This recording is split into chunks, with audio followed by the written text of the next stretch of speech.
అచ్చొచ్చిన ఆంబోతుల అంబాటి రాంబాబు గాడు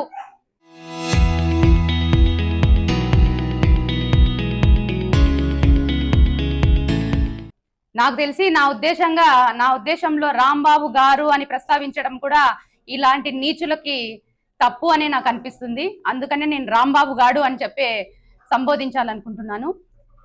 రాంబాబు గాడు, నీ స్థాయి ఎంత, నీ బతుకెంత, నువ్వు ఏమనుకుంటున్నావో నాకు అర్థం కావట్లేదు. కానీ నిన్న నువ్వు చేసిన పరిస్థితి, నువ్వు కారులో వెళ్ళే పరిస్థితి, అదే రాయలసీమలో ఉండింటే, నువ్వు అదే రాయలసీమలో ఒక రోడ్లో నువ్వు వెళ్ళింటే అలా నువ్వు లైవ్ లో కూడా ఉండేవాడి కాదేమో అని చెప్పి నేను ఆలోచిస్తున్నాను.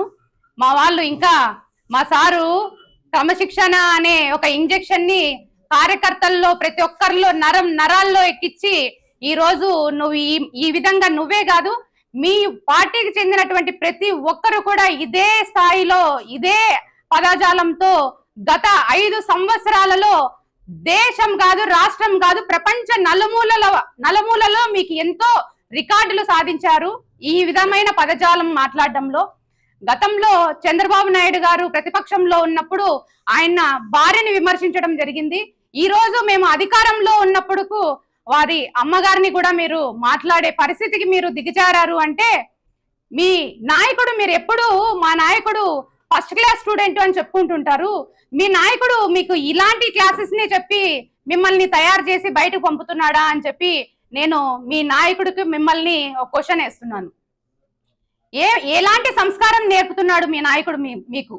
రోజు అంబటి రాంబాబుకు శిక్ష లోపలికి వేసినంత మాత్రాన శిక్ష కాదు, ఇలాంటి వాళ్ళు ఎవరైనా మహిళలను మాట్లాడితే గురి తీసే పరిస్థితిని కూడా చట్టాలను తీసుకురావాలని చెప్పి నేను ఈ సందర్భంగా తెలియజేస్తున్నాను.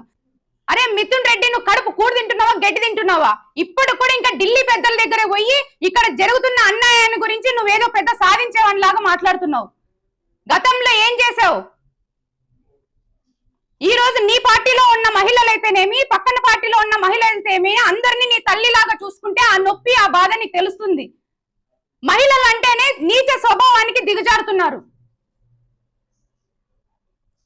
ఈ సంస్కృతిని ఇక్కడితో అరికట్టేలా చంద్రబాబు నాయుడు గారే ఏదో ఒక చట్టాలను తీసుకురావాలని చెప్పి నేను సార్కి విన్నపించుకుంటున్నాను. చరిత్ర సృష్టించినోడు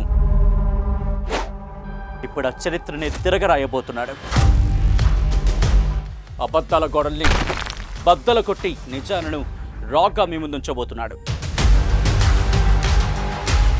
నిజమైన వార్తల కోసం వెంటనే డౌన్లోడ్ చేసుకోండి రా యాప్ని.